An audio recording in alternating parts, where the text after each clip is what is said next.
Hello, my name is Mr. Wilke. We're learning statistics. We've been learning linear regression. Today we're going to talk a little bit about nonlinear regression and what do we do when we have something that's not linear. So, well, let's look at the data we have here.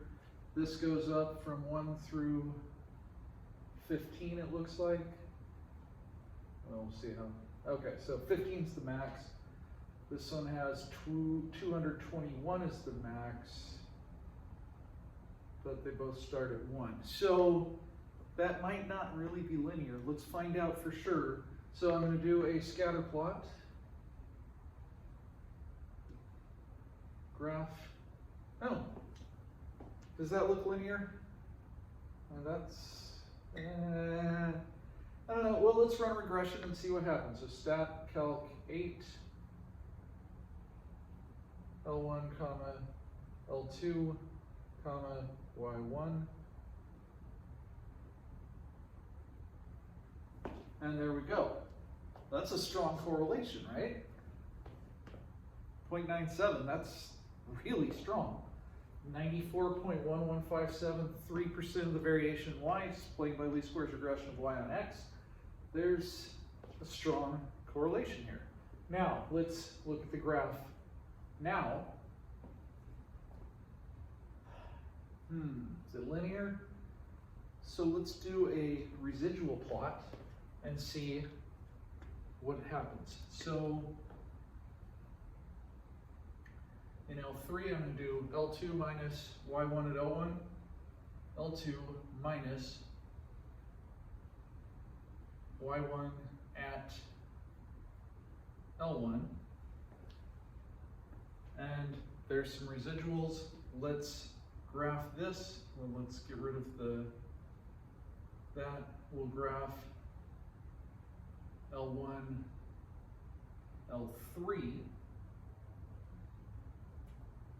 zoom 9. And that's a pretty good curved pattern in the residual plot, which means the linear model's not a good fit. Can we do some sort of linear transformation to make that a good fit? No, of course not. No, there's no linear transformation that's going to straighten out a curve, right? If we're going to straighten out a curve, we need to do some sort of nonlinear transformation. So, well,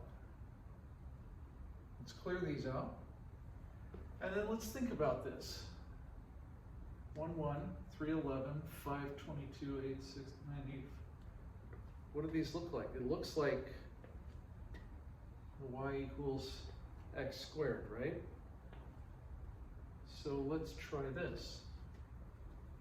I'm going to square my L1. Now, let's do a scatter plot of L3, L2, zoom 9. It seems to be a lot more linear, doesn't it? If I were to, real quick, L3, L2, Y1, that's almost a straight line. Now, if I graph the residual plot here, let's think this through, okay? I can make it easier on myself. I could, actually, well, let's just do, it's what, L2 minus Y1 at L3, right? So, L2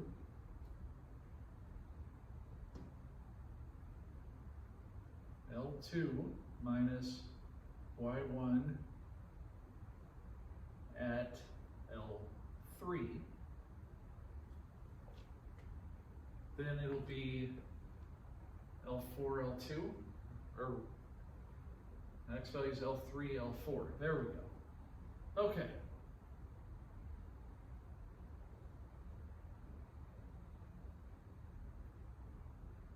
L3 is the x values, the residuals were in L4 graph. Get rid of that. Zoom.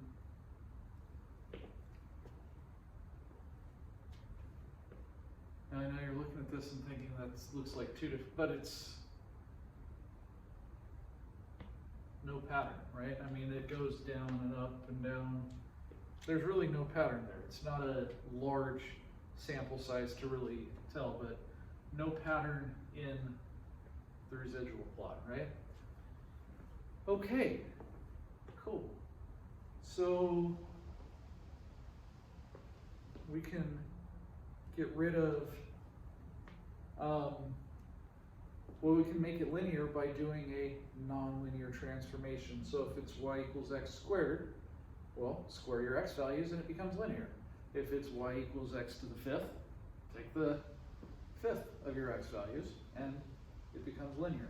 If it's y equals the square root of x, take the square root of your x values. It'll straighten it out, okay? Now, another thing we can do, if it's what's called a power law, we can, once again, let's go back to our original and clear all this stuff out. If this is a power of the other, what we can do is we can take the log of both x and y. So let's take the log of L1, the log of L2,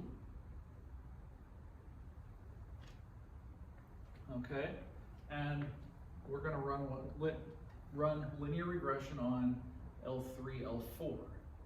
Stat calc 8, L3, L4,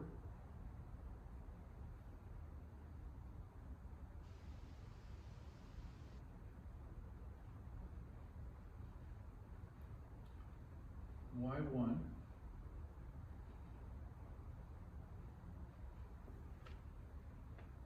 that's a pretty strong correlation, and let's graph this. L3, L4, that's what we wanted. Zoom. And there we go. That's a pretty good straight line. Now, something cool, let's look at what the slope was. The slope was almost 2. Where do you think that 2 came from? From squaring it, that's right. The power becomes the slope. Neat. Okay, interesting. So now, let's look at why this works with logs, and then we're going to talk about exponentials, okay? So, real quick, let's talk about why this works with logs. So let's review logs a little bit, just to make sure we understand them. Log base b of x equals y, if and only if b to the y equals x. So if we have log base 2 of 8 would be 3, right? Because 2 to the third is 8, okay? We remember our rules of logs. Log ab equals log a plus log b. Log of a over b is log a minus log b. Log of x to the p equals p times the log of x. Okay, so we had some sort of power law, which is y equals a times x to the p. Okay, and I said this works if we take the log of both sides. So remember our log rules. Let's take the log of both sides. Log y equals log a times x to the p. Okay, so log y equals log a plus log x to the p, which is really p log x.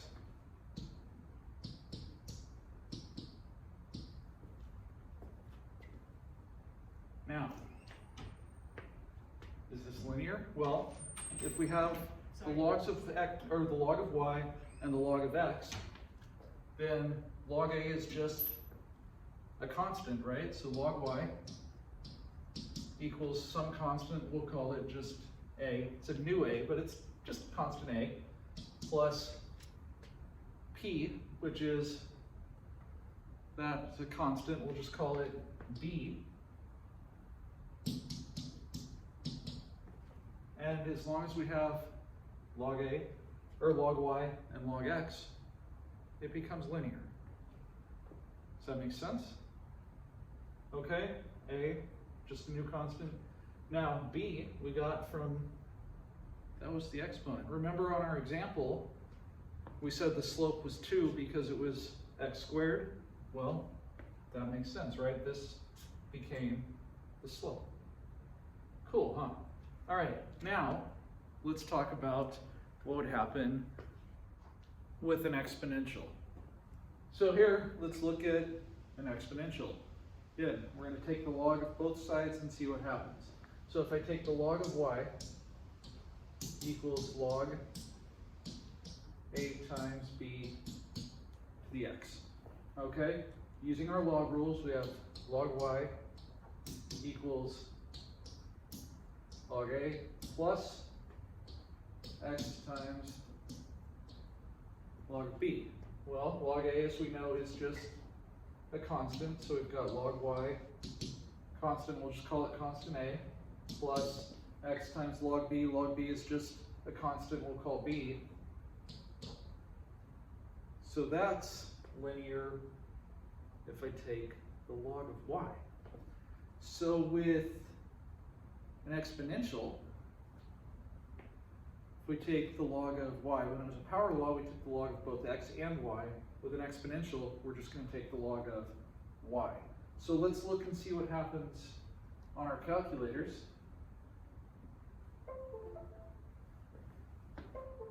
So I've got some numbers in here. This looks like it's probably some sort of exponential, right? Okay, let's graph it. Exponential.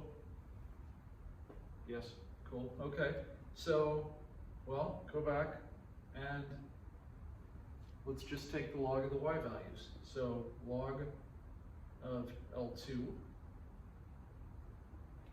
And I get that. Now, let's graph it with L1, L3 and see what happens.